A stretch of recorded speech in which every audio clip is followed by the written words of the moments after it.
Hey everyone, I finished watching the next Time Force episode, The End of Time Part 2. Another really great episode. I freaking love the finale to Time Force. It's definitely one of the best finales Power Rangers has ever had. And also it's a three-part finale, which I think is kind of rare.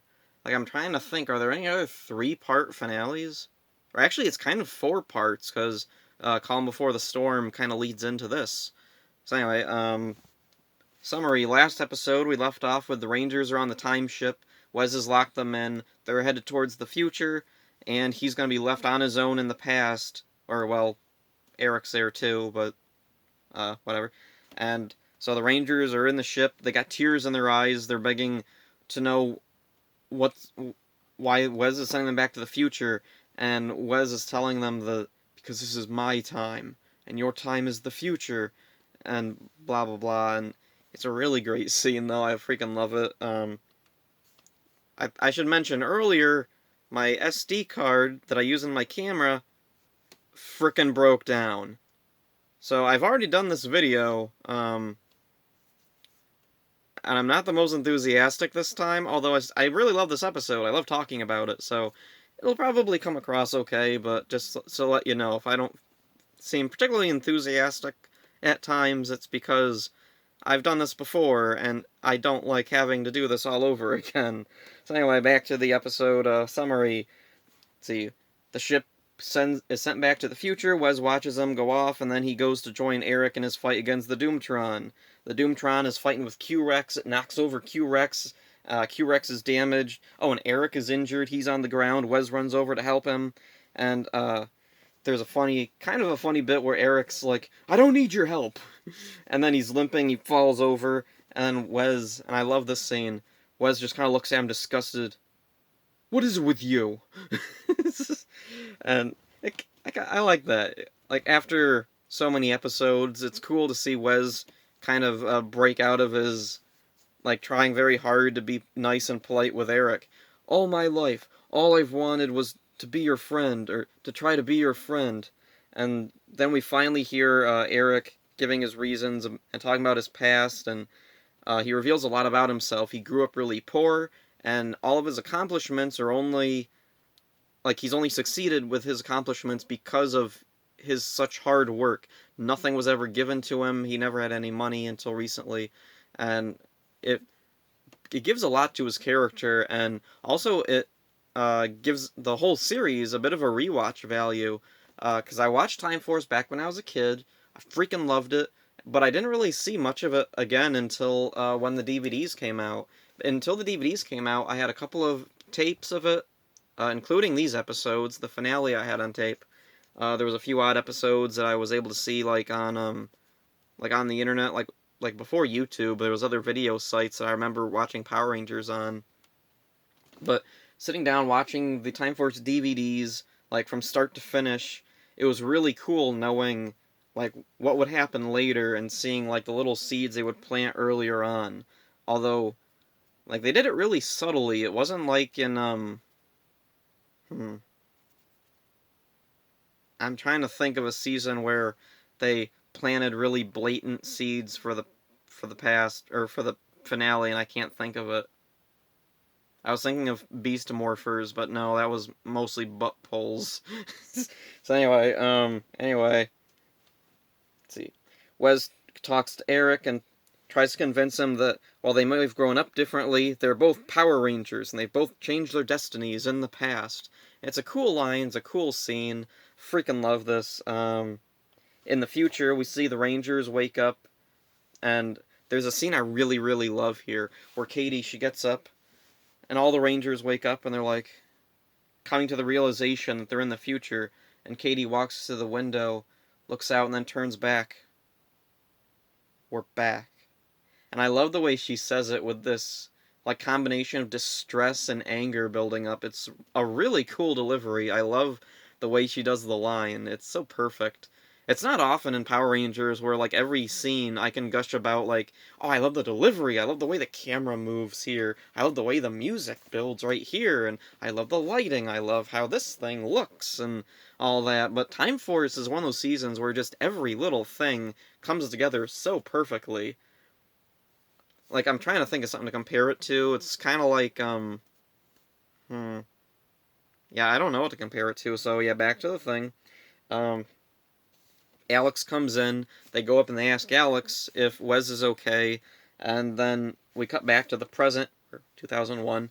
Mr. Collins is driving around, his limo driver is driving the limo around. They're looking for Wes. Mr. Collins gets out, and there's a really cool little subtle bit here where this Silver Guardian officer comes over and talks to Mr. Collins. Mr. Collins tells him to go over there and do something, and I can't remember what it was. It was save those people over there or something. And it's a neat little look into how his character has changed so far over the course of the series. He started out as a very self-serving and selfish person who only cared about money, and like that was his main goal. Whereas now, he's learned that there are more things than money, that people are important, and we see a scene right after that. He helps this wounded kid, and I guess the kid's mother or someone, over to his limo. He gets him in the limo. He tells the driver, take him to the hospital, and then he goes off to look for Wes on foot. And it's a really cool scene that shows a lot of his like growth and how his personality here is. I don't really know the word now. I said it good in the first video, SD card, you frickin' jerk who broke. Anyway. Okay. In the future, Alex tells the Rangers that Wes dies in battle, but the Rangers can go through memory adaptation, and it'll make them forget or alter their memories about 2001. And this is a really scary concept, and it's treated as such here. Like, even Alex, he doesn't, like, treat it really casually or anything. He treats it like this is a serious thing. However, it is kind of, dang, what's the word? It's normal for, like, Time Force off. It's like common procedure or something is the way he treats it. Like, it's serious, it's important, but it is common procedure.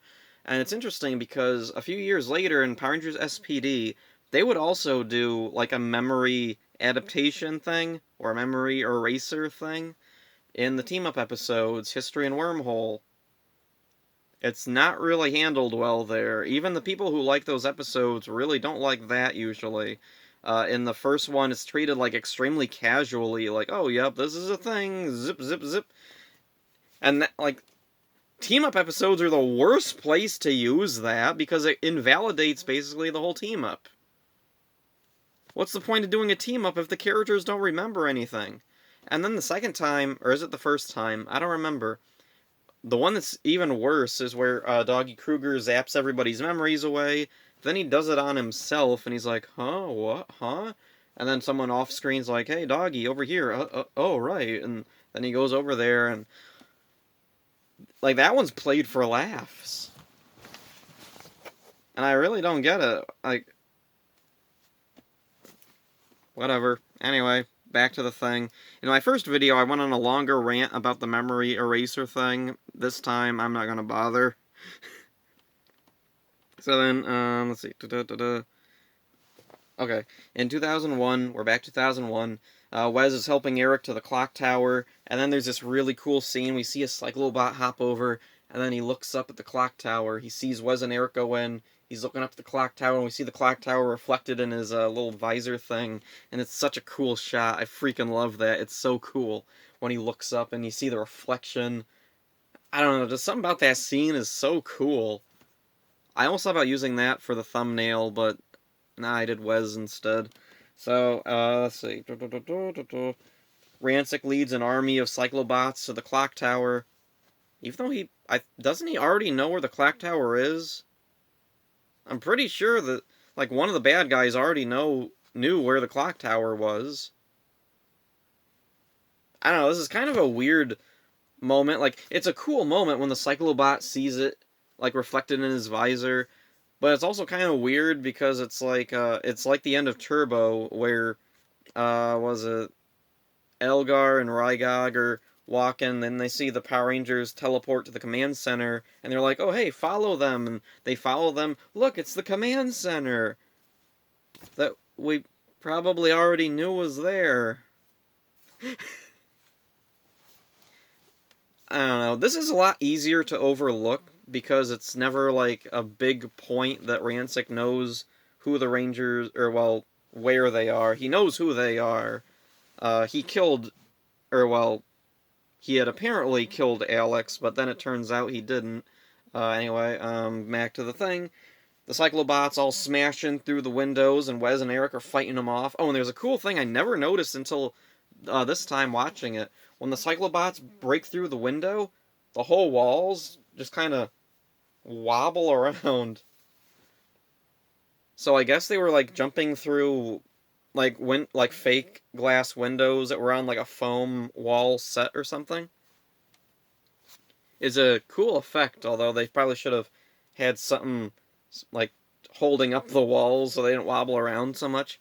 Then again, I watched it as a kid, never noticed it. Watched it as a teenager, never noticed it. Like, these episodes are probably the episodes of Time Force I've watched the most, because I had those finale episodes on a tape. And, so yeah, of all the episodes, those are the ones I probably watched the most, because I freaking love these episodes. And I've never noticed it until now. So, I don't know. Whatever. Moving on. Let's see. There's too many Cyclobots, and then they're getting overpowered. Then Wes finds the Electro Booster, which I'm pretty sure is from a previous episode. It sounds and looks familiar, but I can't quite place it. And I don't really want to go through and look through all the other episodes. So anyway, he's fighting them off, and that gives him and Eric an upper hand for a little while, but then there's just way too many Cyclobots overpowering them. So Wes sets the Electro Booster to self-destruct. He tosses it at the Cyclobots. Then him and Eric grab the ropes on that bell thing on the ceiling. They shoot the other string. The bell comes down, and the force lifts up the other end of the rope that they're hanging on to. They smash out the window, and they escape. And the whole top of the clock tower just boom. It's really cool. And it's a neat thing that we used to do a lot in the Saban seasons that they don't really do anymore, where the base gets destroyed. Back in Mighty Morphin, like, I kind of consider this part of the thing, even though it's not a base getting destroyed, but where Master Vile takes over the juice bar. It's a really big moment. It's a really, like, freaky moment to see the juice bar get invaded, because that's usually the safe place. And then at the end of the season, when Goldar and Rito managed to blow up the command center, and then in at the end of Turbo, like I said, where Divatox's forces, they break into the command center and blow it up. In let's see, yeah, In Space didn't really have a base getting blown up. The ship was fine. Let's see, Lost Galaxy had Terra Venture crash into was it the moon of Miranoi? Maybe, whatever. Lightspeed has the Batlings sneak into the Aqua Base and blow it up from the inside, and now we have the clock tower getting blown up. Let's see. I'm trying to remember if there's any other seasons where something like that happens. Wild Force, the Animarium's totally fine. It does get invaded a few times, but there's never anything like really major that destroys it or damages it, I don't think. I don't remember. I haven't watched Wild Force in a while. Ninja Storm, does the base get blown up or anything? I can't remember. I think there is a scene where, like, isn't there a scene where Kelzacs get into the ninja base in Ninja Storm? Let's see, Dino Thunder. Like, there's Tommy's little underground computer room thing. Then there's Haley's cyberspace. Do either of them get attacked? Let's see, SPD had, like, a whole headquarters, but, like, that's fine at the end of SPD, isn't it? I don't remember. Yeah, most of these I'm just like, I don't remember. So, like, if it was destroyed or anything, there wasn't a whole lot of emotional weight there, was it? Anyway, back to this thing, the actual, what the video's supposed to be about. Let's see. Okay, so the Rangers escape. Rancic sees Wes and Eric escape the clock tower's explosion, and he's ordering the Cyclobots to go find them. And Nadira, throughout this episode, Nadira, we're seeing, like, the aftermath of the last episode where, or was it the episode before that, whatever, where she's starting to question herself, and she's questioning Rancic's motives, and whether or not what they're doing is okay, and, like, are humans actually okay? Like, in the past, she just saw humans as a thing to entertain herself with and terrorize, but now she's learned that, oh, they're actually people with feelings, and hurting them is wrong, and so she asks Rancic, wait, their home is destroyed. Isn't that enough? And Rancic says, "It will be enough when they are destroyed." Love Rancic's yelling, angry voice. It's awesome. And so then, let's see, Wes and Eric find Mr. Collins, and they save him from a attacking group of cyclobots.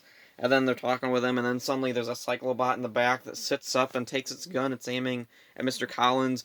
Eric jumps in front of it. He takes the shot, and he's wounded. He's on the ground. Mr. Collins and Wes are with him, and Eric takes off his morpher. And this is a cool little subtle thing. He deactivates the voice command control. He gives the morpher to Wes, and then Wes goes off on his own. And then in the future, the Rangers are being prepped for the memory adaptation. Trip tells the others, "I kind of want to remember the year 2001." And I really love that. It's so cool. Let's see. Oh yeah, back in 2001, and there's a really cool thing. It fades back and forth from 2001 to 3000. We see the Rangers in the memory adaptation thingies, and then we see Wes fighting his way through the cyclobots all alone on his own, and the Rangers all remember Wes in the future. And then, like at the last possible moment, Jen rejects the memory adaptation. She jumps out. All the other Rangers jump out, and they tell Alex, "We're going back to the year 2001, and you're not going to stop us." And Alex kind of accepts this. And there's also a really great subtle moment, which was kind of supposed to be foreshadowing for a thing that didn't actually happen in the next episode, but it will happen later, where Jen takes her engagement ring off and gives it back to Alex. And it's such a cool moment, and I always thought it was supposed to foreshadow she's going to stay in the past, but, next episode. So anyway, as the Rangers are leaving, Alex tells them to use the Megazord. It'll be able to get through the time vortex. I thought that you couldn't send them through the time vortex. Maybe he means that you can't send them automatically on autopilot through the time vortex? They have to be piloted? Then again, the Rangers came through on autopilot. Whatever. Anyway, the ending's really cool. I love how the music's building up, and we see the intensity when the Rangers are rushing to help Wes. It's so freaking cool. Everything about this episode is really, really good. And you know what's crazy is this is probably the weakest of the 3 parts in the finale. It's still amazing.